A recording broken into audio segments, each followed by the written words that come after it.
The Wole Soyinka Center for Investigative Journalism has organized a lecture as its way of celebrating the 85th birthday of Nobel laureate Professor Wole Soyinka with the theme Rethinking Credible Elections, Accountable Democracy and Good Governance in Nigeria. The keynote speaker, Dr Obiageli, spoke passionately on democratic accountability, which he says is missing in Nigeria as current democracy is blemished because, among other reasons, citizens have abandoned their business of governance to politicians. Our correspondent, Ini John Emekwa, reports. Professor Wole Soyinka, the first African to win the Nobel Prize for Literature, has spent a better part of his 85 years leaving his footprints beyond the literary circle to being known as the voice for good governance through political activism. Little wonder then that the celebration of his birthday seems an appropriate opportunity to discuss how Nigeria's democracy can advance and benefit the citizens. The keynote speaker, Dr Obiageli, has a lot to say about upholding the sanctity of the Nigerian life through democratic accountability. Our current democracy is blemished because of its inability to deliver the desirable outcome for citizens. We must all rise to demand a complete rethink of the kind of democratic processes that lead to poor governance. Speaking on the democratic process puts the Independent National Electoral Commission, INEC, into the picture. Often people blame INEC. INEC is an election management body. Representing the Commission, the Director of Voter Education and Publicity, Oluwole Osaze-Ozi, agrees with Dr. Obi that the process of elections can be improved upon. People say, why doesn't INEC sanction people? People guilty of violence or sponsoring electoral malpractices. Why doesn't INEC sanction them and disqualify them? I'm sorry, INEC has no such powers. Inclusive governance is another important ingredient missing in the country's democracy. In this country, the majority of the voters are women. But what do the figures show you? 11 out of what? 360? 7 out of 109? House of Representatives and the Senate.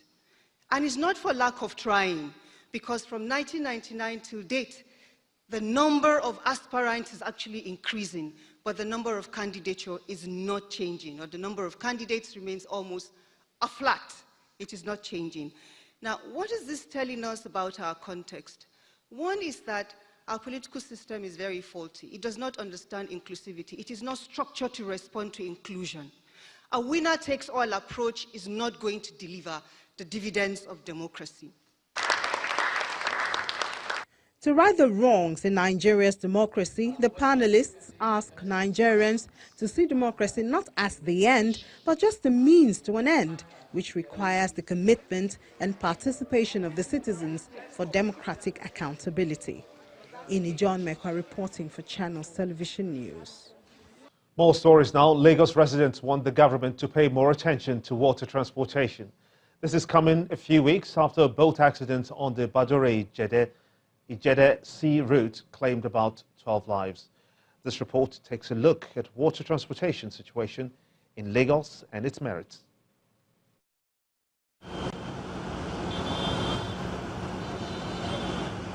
Movement is a basic activity of man, and transportation aids it.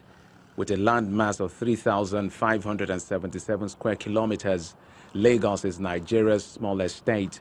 Still, it has 24.6 million inhabitants of the 198 million people who live in Nigeria. This is the reason why gridlock in Lagos has reached extreme levels across the state. For this reason, the water transportation in Lagos is getting busy.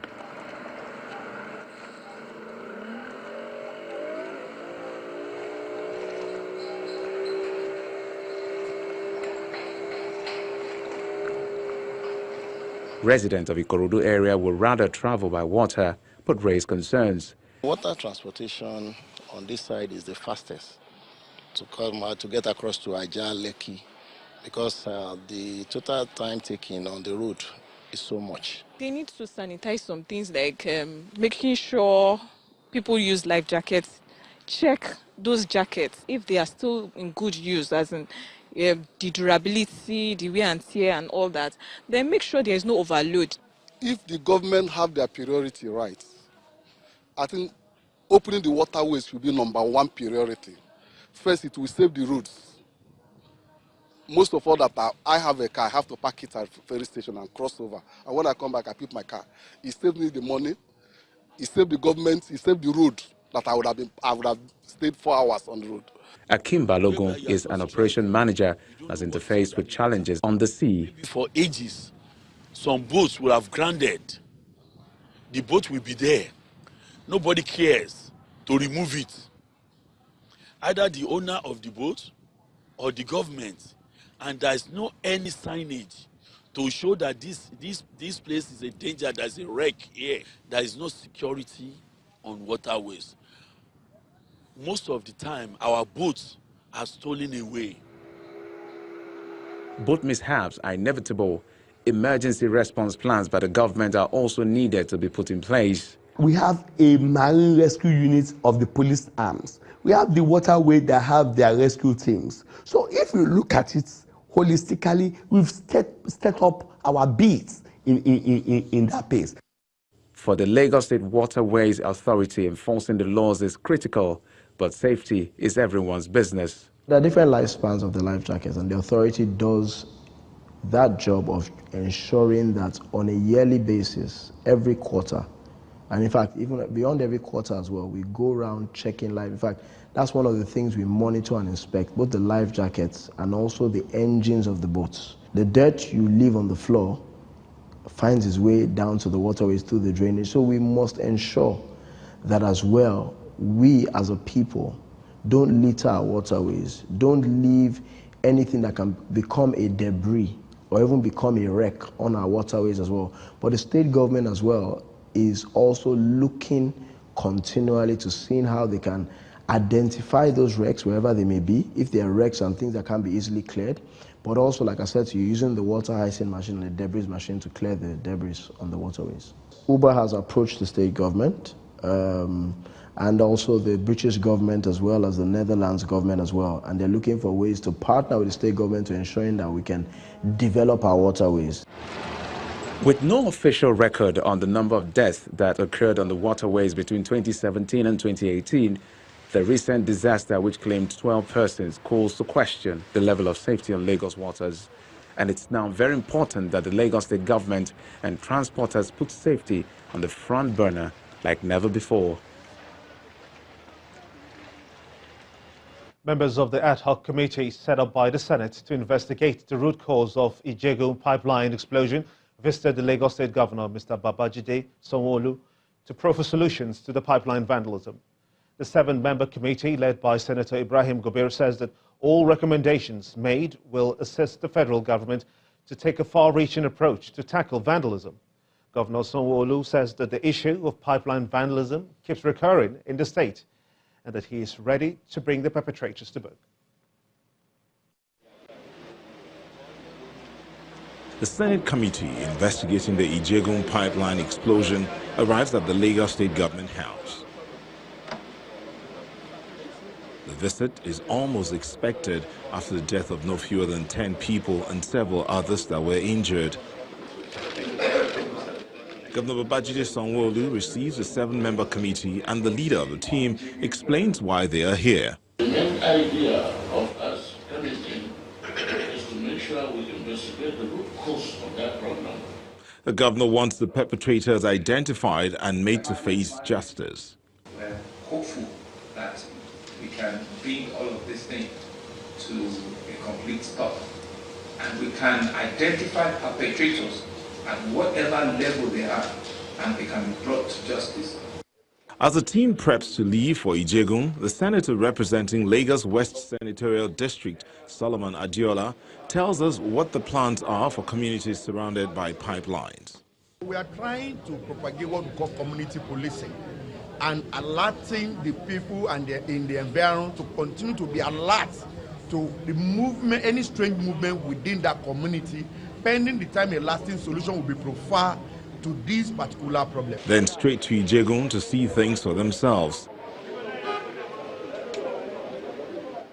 The residents of the area troop out to tour with the Senate committee in order to see the extent of damage. We have to be vigilant, we ourselves.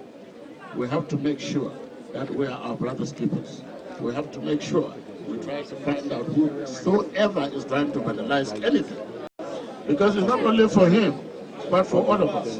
The Senate Ad Hoc Committee returns to their destination with their findings and recommendations that may help to protect the nation's assets and end pipeline vandalism. The Transmission Company of Nigeria is planning to upgrade its facilities to increase the nation's transmission grid from 8,000 to 10,000 megawatts. The managing director of the company, Mr. Usman Mohammed, explains that the plan is to recover between 2,000 and 3,000 megawatts from the upgrade. Mr. Mohammed explains that the company has also recovered 775 power equipment containers out of 800 abandoned at the ports due to tariff-related issues.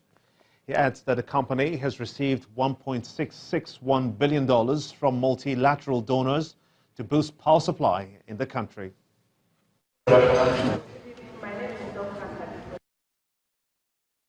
As of today, the amount we have raised from multilateral donors has raised to $1.661 billion. Now, those projects include the Abuja Wheeling Scheme.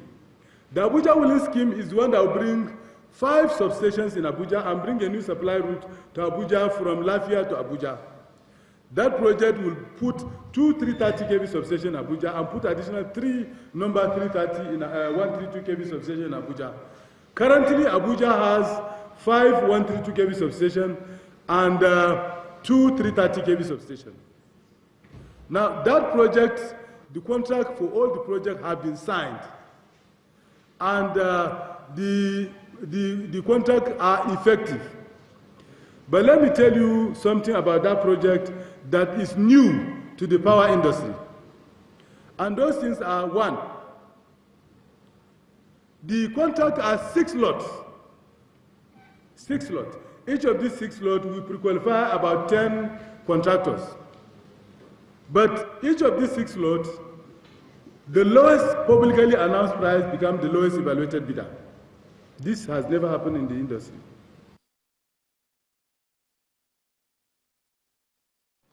Time now for business news on the news at 10 with Bisi Adebayo.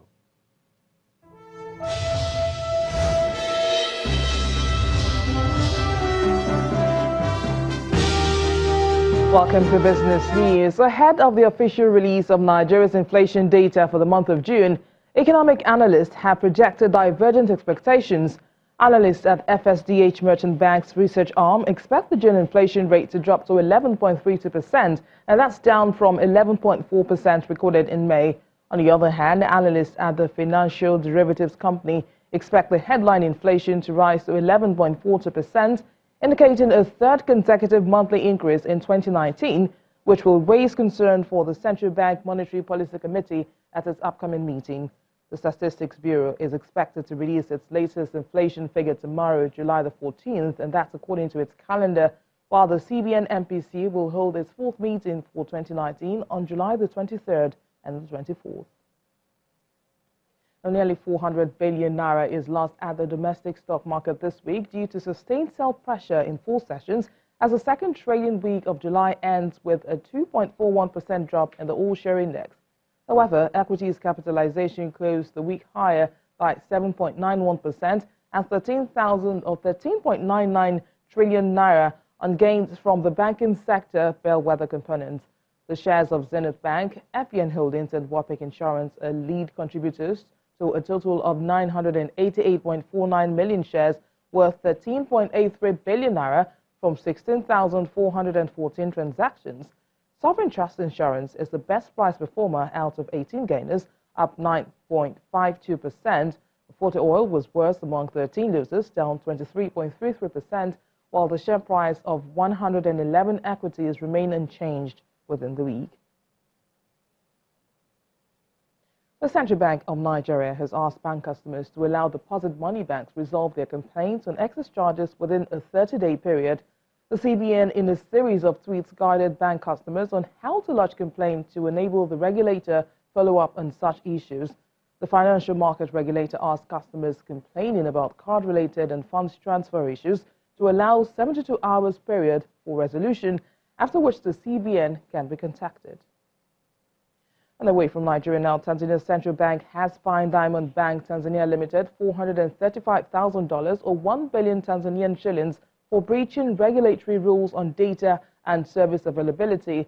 The country's financial services sector, which is dominated by lenders like CRDB Bank and NMB Bank, has been hit by a spike in bad loans, which have stifled the growth of credit to the private sector. Tanzania's central bank has revoked the licenses of at least 9 banks since 2017 after President John Magufuli ordered a clampdown against failing financial institutions, saying the move is aimed at safeguarding the stability of the sector. In December, the International Monetary Fund said nearly half of Tanzania's 45 banks were vulnerable to adverse shocks and risked insolvency in the event of a global financial crisis. And that's it on Business News. It's back to you, Gimba.